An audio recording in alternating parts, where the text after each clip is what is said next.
Rumeksa ingsun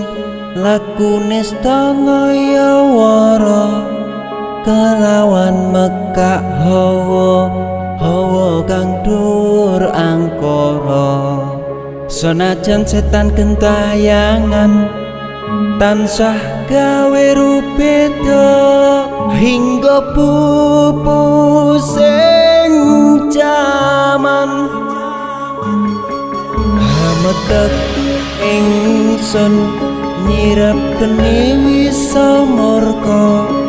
maperhardaning panca saben ula sing netra linambaran sih kawelasan ingkang paring kamulyan Sang Hyang Jati